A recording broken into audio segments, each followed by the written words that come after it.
Hey everyone, I'm here with Cliff Tsang. He's a real estate agent here in San Francisco with the Compass Group, and he's here today to answer a couple of questions that we have about the real estate market, both here in the Bay Area and around the country. So Cliff, thanks so much for taking the time to be here. Yeah, thanks for having me, Tushar. So we'll get right into it. Cliff, I've got about a dozen questions I'm going to ask you, but let's start off with what's top of mind for everyone, which is COVID-19. So how is COVID-19 affecting home values, and how is price expected to change over the coming months or years based on what you guys are saying? It's a good question, and it's definitely top of mind of a lot of clients that we're working with, always kind of thinking about what is happening to pricing, especially, with COVID, as you mentioned. Up until this point, from mid-March through now, pricing has actually been surprisingly resilient across the board. There's actually some pockets of the East Bay too, where we've seen prices actually increase year over year. So a lot of factors, but I think it's really hard to kind of pinpoint exactly.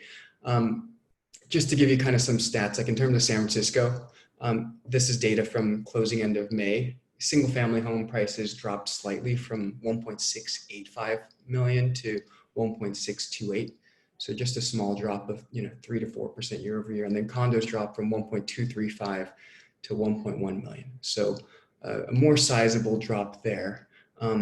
But it's hard to tell exactly what is going on without looking into the data, primarily because I think that's driven by the higher price point homes that have sat on the market for a little bit longer and have had some price reductions. For the most part, homes in the million to 1.5 range have been surprisingly resilient, as I mentioned. I mentioned kind of the inner East Bay, a region where our team covers Oakland and Berkeley and Alameda. Home prices there have actually ticked up year over year from like 925,000 May 2019 to 950. So it really depends on the market, I would say. And I would say the buyer dynamic is just changing a little bit in terms of what they're looking for.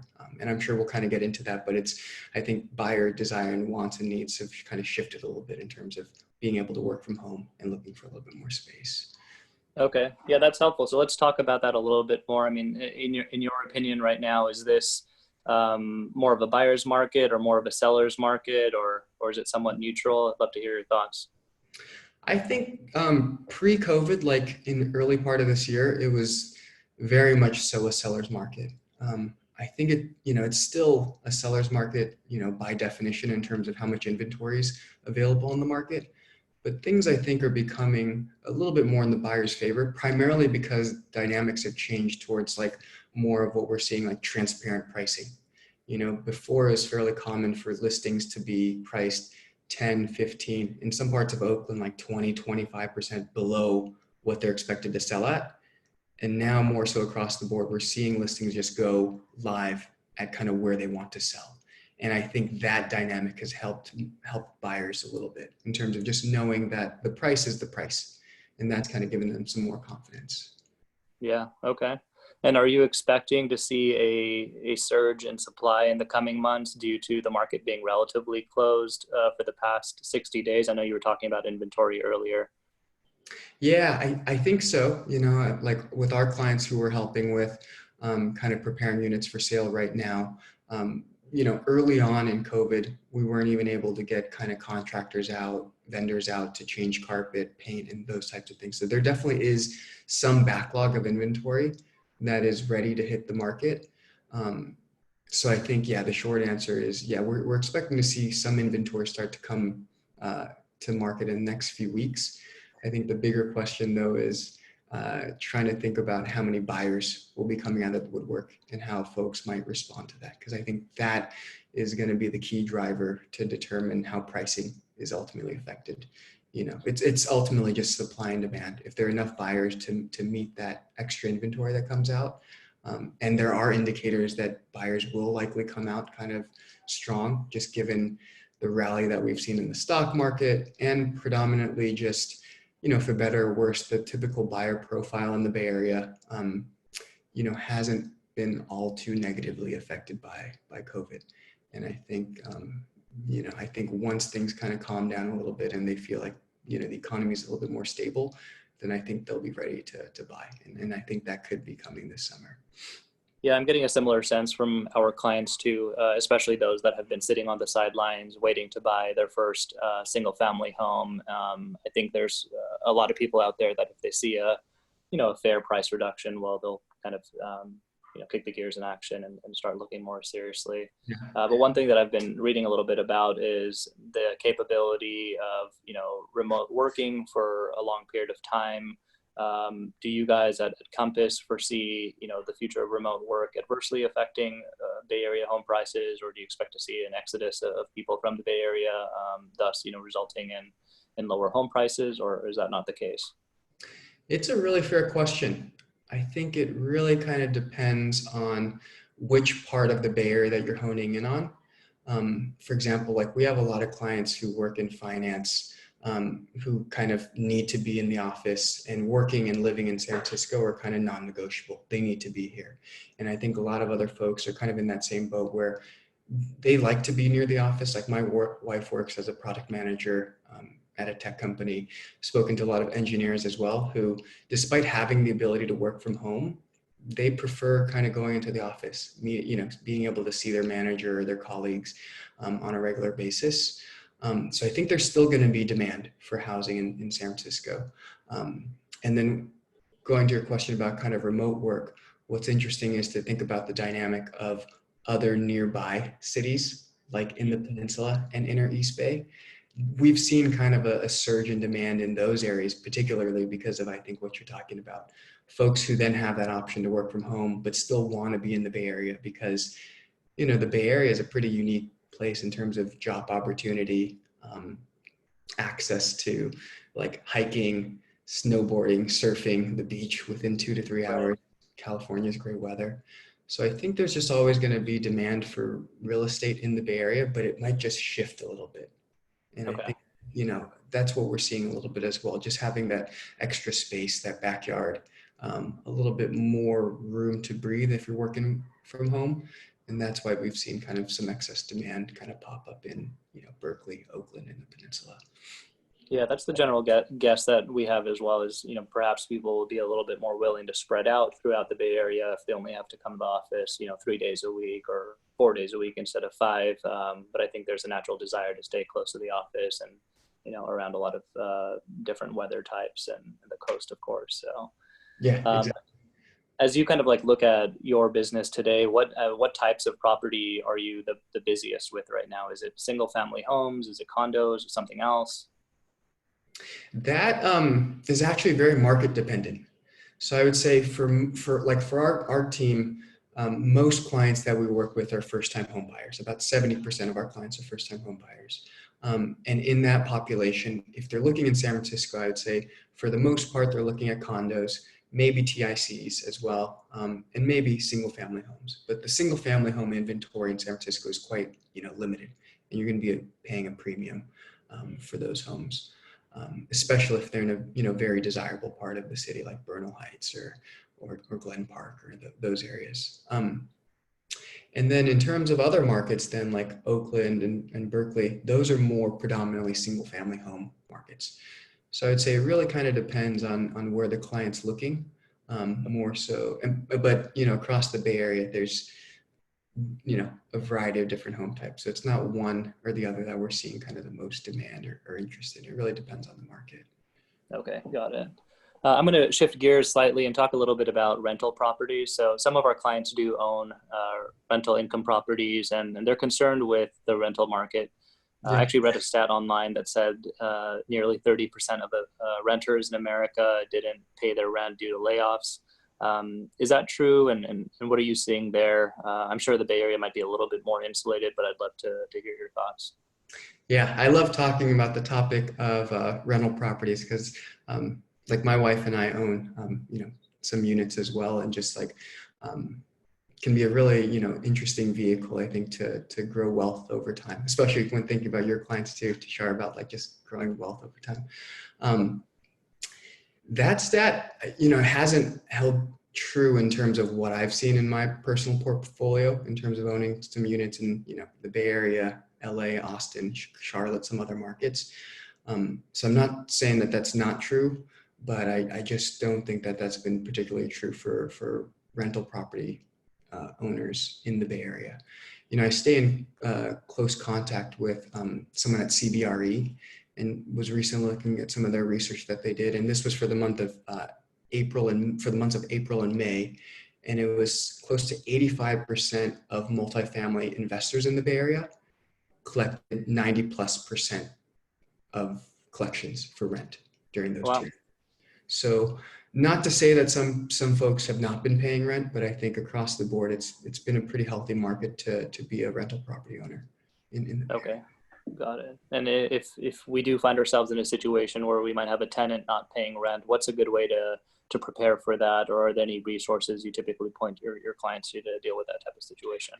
Yep. Yeah. I would say, you know, the most important aspect there is finding a local real estate attorney, because the laws for, you know, well, currently during COVID, I mean, eviction's kind of off the table. And I should preface by saying I'm not an attorney. I'm not trying to give any specific Sure. legal advice. But yeah, finding a local real estate attorney is going to be key there. Just making sure that you are matching the laws, matching the timeline, and also just doing things the right way. Okay. Got it. But And to kind of also, like, even maybe to think about not how to not kind of get into a situation where you might have like a tricky tenant, I would just say it's important to have really important guidelines in your application process and tenant screening process. You know, standards across the board is like 3 times, you know, their gross income should be at least 3 times monthly rent, you know, strong credit score, and also having a background check. Those are kind of like the baselines. And I would say it depends on what type of property you're renting out. You can be stricter, I think, with a more, you know, more luxurious unit. And, sure. you know, but at the very least, you want to have those guidelines in place. Got it. Yeah, I think a strict process up front will help kind of mitigate some of that risk. To sort of like piggyback on the rental property question, you know, if we have some clients who are interested in hiring property managers, what responsibilities will we have as rental property owners, even after hiring a property manager, and to what extent are they taking care of, you know, the day-to-day? Yeah, like I would say a good property manager, you should feel that they have your best interests in heart, and they should be really giving you good updates on a regular cadence in terms of how your property is performing. Most of them, you know, have some sort of portal that they use, Appfolio, Rentec, one of those, and that should give you like good information in terms of just downloading even like P&L for your specific unit or for your building. Yep. In terms of responsibilities for a property manager, most property managers will have you set a threshold in terms of expense cost. And that can be anywhere from $200 to $500. So anything below that threshold, they'll kind of use their judgment and handle immediately. And then anything above that threshold would require approval from the owner. And so I would say at the very least, that's kind of what you'll be responsible for if anything surpasses that threshold. And then just some quick tips in terms of like what I would look for in a property manager and screening them. One, like definitely have a conversation with them over the phone and make sure that they're easy to talk to, that they're willing to answer your questions and be very thorough in that sense.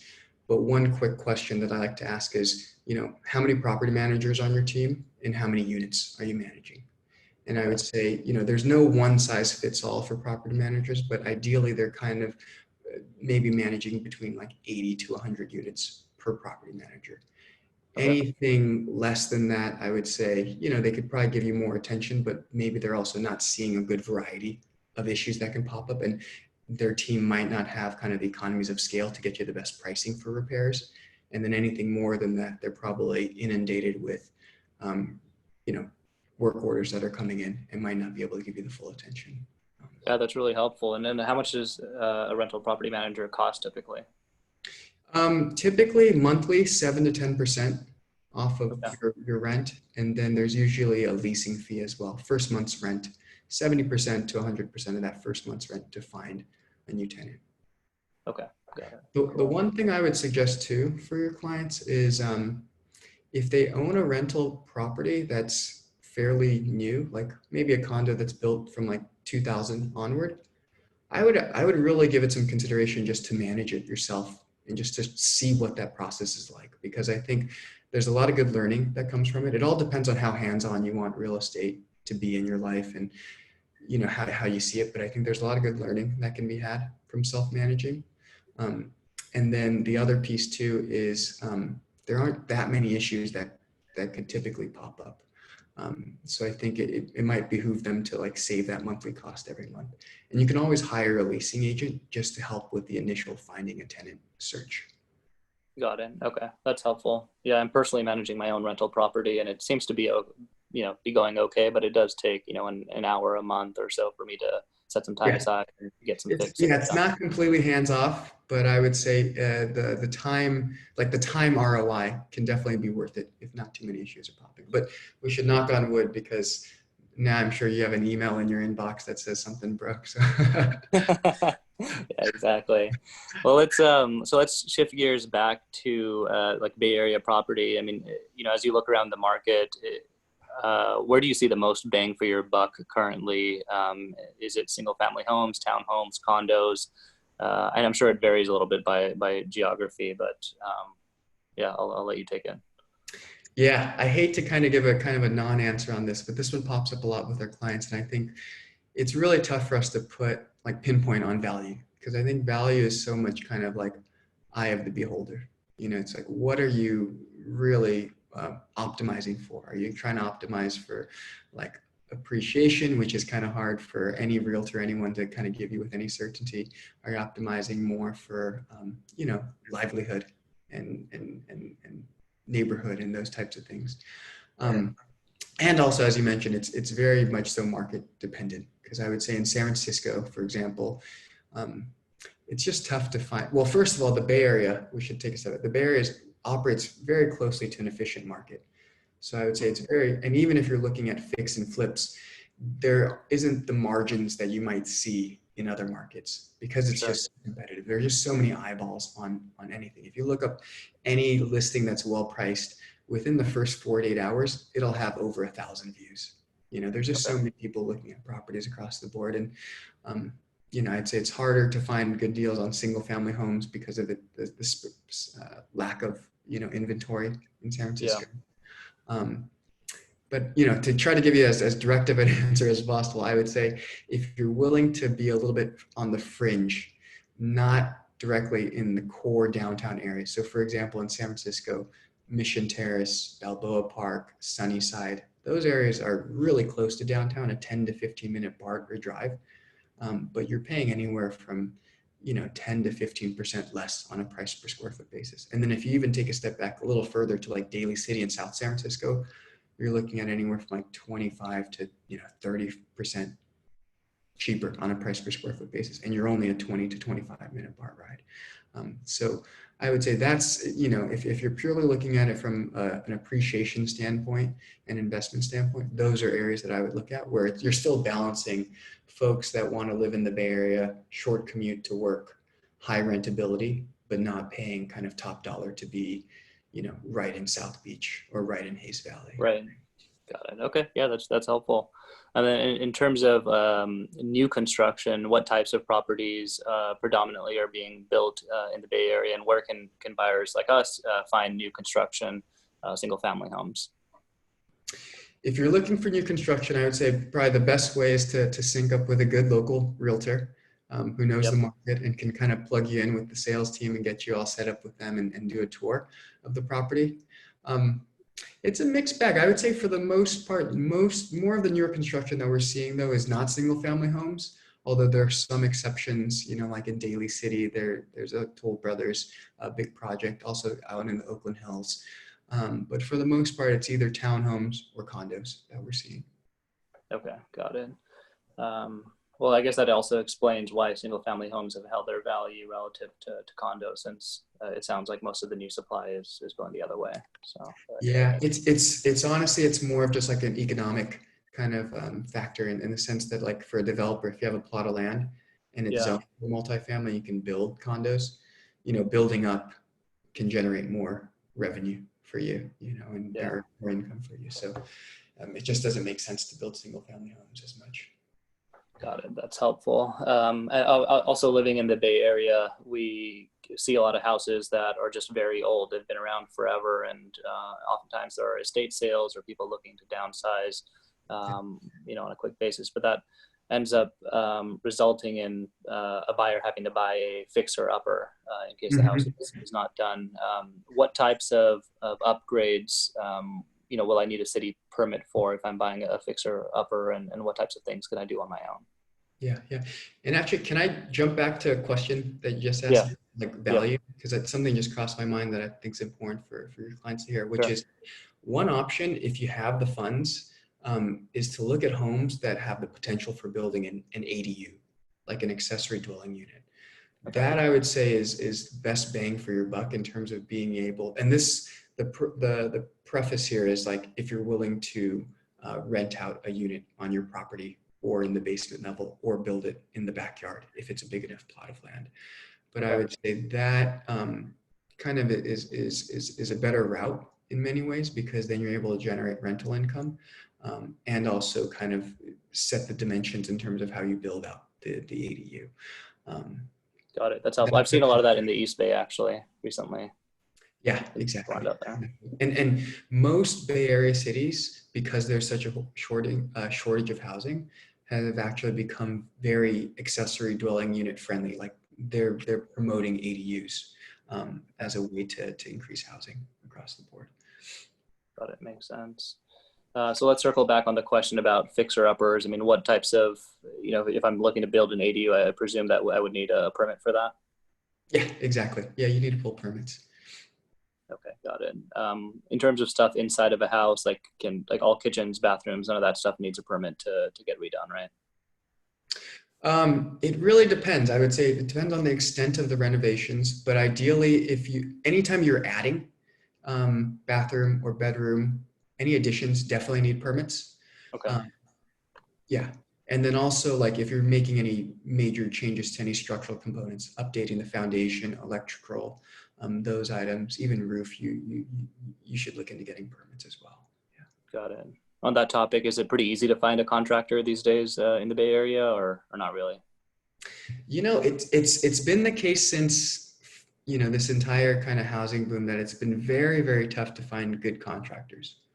The good ones are consistently booked up, and they're just busy with work. So I would say it really depends, because you get the full gamut of contractors. You get some that are just not as good, and the ones that really are professional and know what they're doing are going to be busy. And then COVID has kind of created an interesting dynamic, because for that full half of March and most of April, contractors weren't really allowed to work because they weren't doing essential projects. So now the good contractors are actually booked out a little bit because there's a backlog Okay. for them as well. Yeah, that makes sense. And so to kind of like piggyback on that, if I'm looking to sell a home right now, and we have a couple clients who are looking to sell and upgrade, what advice do you have, for them in terms of raising the value of their home before a sale, kind of like with and maybe without a contractor involved? Yep, that's a really good question. Something that we're always kind of helping our clients with as well. I would say it kind of depends. So first, evaluating your home, like, has the kitchen and bathroom been recently renovated? And if so, I probably wouldn't be thinking about hiring a contractor to do much work, if at all. Like, at the very least, I think you want to have it landscaped in the front and back, as tidy and as move-in ready as possible for a buyer, because buyers are willing to pay that premium knowing that no work needs to be done. I think that's kind of the most important kind of point to convey to sellers. In terms of things that are just like high ROI that we always recommend our sellers to consider, fresh paint. That kind of is a must, unless it's just been recently painted, especially in the interior, and then staging as well. Those, I think, are probably the two most important. I think sometimes sellers are a little bit skeptical of staging, but staging is important because it really sets the tone and the feel for the unit. And I think sellers also need to think that their end buyer might not be the same profile of who they are. And ultimately you want, when you project and market the home, you want it to be as universal as possible, with kind of having maybe target buyer groups in mind. Got it. That's very helpful. Thanks, Cliff. Let's shift gears and talk a little bit about the financial side of things. Are there any looming tax or interest rate changes that could affect our decision to buy or sell in the next 1 to 3 years that our clients should be considering? Yeah, I don't want to get too much into the tax conversation because I think that really should be reserved for like a tax specialist. Sure. Just because everyone's kind of tax situation is very complicated and very different. But in terms of like what we're seeing on the interest rate front, I would say all signs point to interest rates being low for at least the near to midterm. And I think that just only benefits buyers to a healthy degree. Because if you're locking in, some of our clients are locking in 30-year fixed mortgages in the high twos, 2.75, 2 point, up to 3% in that range, maybe Yeah. 3.25 in that window. And like at that interest rate, it's just quite lucrative to be locking Yeah. in with it for that long. I don't really know else kind of how to convey that. It's just like if interest rates move up, your buying power, significantly decreases. And there's a chance that interest rates may go down further, but luckily as a homeowner, you can always do a refinance. So Right. really, it's a really just kind of nice system where if you lock it in at a good interest rate now, you only have upside. Got it. And have you had, I guess, relative ease dealing with jumbo loans at the moment? I know there's been a little bit of difficulty there in the credit market. Yeah, it's a good question. Early on in COVID, I would say there was some risk with some jumbo loans. And this didn't happen to any of our clients, but we had heard stories of loan docs being drawn up, final loan approval, maybe even in some cases, all of their contingencies were removed on the offer. And Mhm. they were like literally getting ready to sign the documents. And the bank said, we're going to pause on this or Wow. increase down payment requirements. But since I would say in the last, mid-April at least, it's been pretty smooth sailings and no issues with all large banks for jumbo loans. This includes Wells Fargo, Bank of America, Citi, Chase. Got it. Cool. Thanks. That's very helpful. And lastly, Cliff, that's all the questions I had, but is there anything else that's top of mind that you'd like to share with our clients and that you think is particularly relevant right now?